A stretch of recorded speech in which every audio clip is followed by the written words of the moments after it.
Hey guys, what's up? Welcome back to the channel. Josh here. We'll be continuing our Wrong Turn reviews with Wrong Turn 3, Left for Dead, which premiered October 20th, 2009 and was directed by Declan O'Brian. Now this movie revolves around a group of prisoners that are being transported on a prison transport bus to a new facility in West Virginia. And as they're being transported, they're run off the road by Three Finger in his truck. They go through the guardrail and crash to the ground down below, which allows all the prisoners to escape the bus. But however, after Three Finger kills one of the cops, they realize they have to start fighting for their lives to survive. So they decide to head for the watchtower that they don't realize has been burned down from the original movie. And on the way, they discover a truck full of money, and that becomes one of the driving forces in the plot of the movie. They end up running into Alex, who is from the opening sequence. Her and her friends were water rafting, and when they stopped for a break, they ended up being murdered by Three Finger and Three Toes really brutally. However, she manages to survive, and she makes it throughout the day until she runs into the prisoners later on that night. Let me go before it finds me. And they team up to survive, and also because Chavez wants to carry some bags of money for him. The main bad guy, Chavez, who's one of the escaped prisoners, wants to keep all the money for himself, and he somehow managed to gather the guns too, so he's basically in charge of everyone for most of the movie because he's the guy with the guns. The mutant Three Toes from the last movie is also in this movie, all grown up, so this movie definitely has to take place several years at the very least after Wrong Turn 2. They wind up killing Three Toes to send a message to Three Finger, which drives him insane, and he goes after them even harder.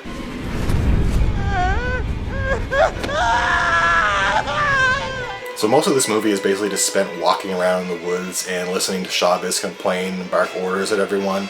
I definitely would say that this one is the most boring of the three movies. I literally wrote on my list, I'm bored at one point just because there was so much walking around and talking. There was a big cast of characters to kill off in this movie, but a lot of the deaths really weren't that great, and they relied heavily on CGI. The worst / best / silliest death came when the prisoner saw the mutant's truck and they decided to try to steal it, and as the redheaded prisoner walks up to it, he steps into this like barbed wire wrap trap that comes up around him and completely wraps him up in barbed wire and lifts him up from the ground, and then Three Finger drives off in the truck laughing and the guy's screaming, and then he lowers the chain down and drags Buddy across the ground as he drives. Super brutal death, but when it got to Buddy being dragged on the ground, they fell back into that trap of having too much CGI, which this movie is really bad for, and it just ends up being cheesy instead of a cool kill. Alex was super annoying. She was just basically whining the whole time after she returned into the movie. At one point, Nate was trying to get her to run away from the other prisoners and Three Finger, and she's like, oh, I'm too tired, I need to sit down and rest. And then when he goes to leave again, she's reluctant to leave. Like, just one of the most annoying characters in the series so far for sure. It sucks that they had her as a main girl. They should have just killed her off, honestly.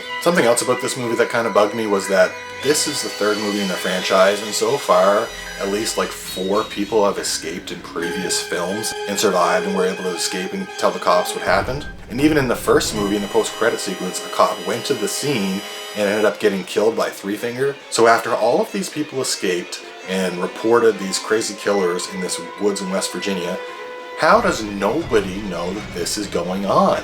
At one point in the movie, one of the cops make reference to something happening at the old mill, which is what happened in Wrong Turn 2. When they mention crazy hillbillies, he kind of seems like he knows what's going on, but it's not like they send in a team to go and kill all the mutants in the woods and make the area safe again. Eventually, Three Finger kills off most of them, and it comes down to Chavez versus Three Finger as the main baddies. They actually do have a good standoff, and Chavez gets a few good hits in on Three Finger, and Three Finger gets a lot of good hits in on Chavez. But Chavez definitely gets what he deserves when he gets hooked in the back and hung up on a tree, kind of like Fisherman from I Know What You Did Last Summer series. Three Finger hangs him up on a tree and then splits the top of his head open with an axe and starts eating his brain. It was definitely a good death for such an asshole character. So the movie starts taking an extra turn for the silly when it gets towards the end. Alex and Nate are running from Three Finger and they end up stealing his truck and trying to get away in it. As they're getting away, Three Finger manages to use the hook that he killed Chavez with to latch onto the chain from the back of the truck, and he does this like Batman swing up onto the back of the truck. It was ridiculous, really silly, and I just thought it was stupid, honestly. Also, why did they even bother trying to drive around him when he jumped out in front of them? They should have just hit him and ran him right over and they would have been done with it. So anyways, they end up crashing the truck, and then Nate and Three Finger have a really lackluster fight, and Nate ends up killing him pretty swiftly. After everything they went through in this movie,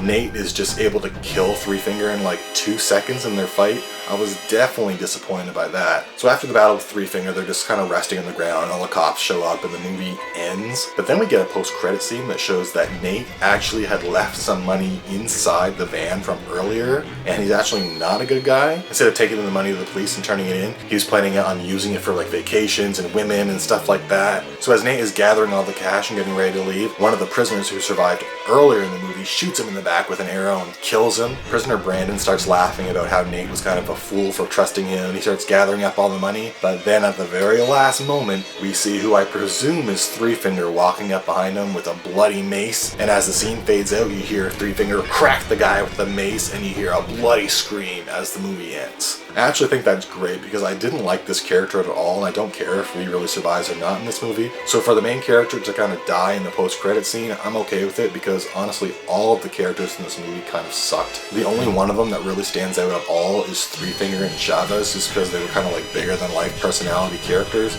and obviously Three Finger was our villain. However, everyone else felt completely flat. The acting was okay, it wasn't the worst, it's just that it was boring. I had a fun time with the post-credit sequence, it was probably the best part of the movie. I'll probably watch it again eventually when I rewatch the other Wrong Turn movies, but this was definitely the weakest one so far. There was just so much time spent faffing around in the woods and not really doing anything, or just spent talking or fighting amongst the prisoners, and I really didn't care about any of that. I wanted to see Three Finger doing his thing, which we definitely did get in this movie as well. I said in my review for Wrong Turn 2 that Three Finger basically was almost non-existent in the movie. He had like one major scene and that was it. However, in this movie it's completely different. You get Three Finger throughout the whole movie, and I like that he actually did manage to survive and get his revenge on the final two at the end of the movie. Technically the only survivor is Alex, and I really didn't want her to survive because she was so annoying.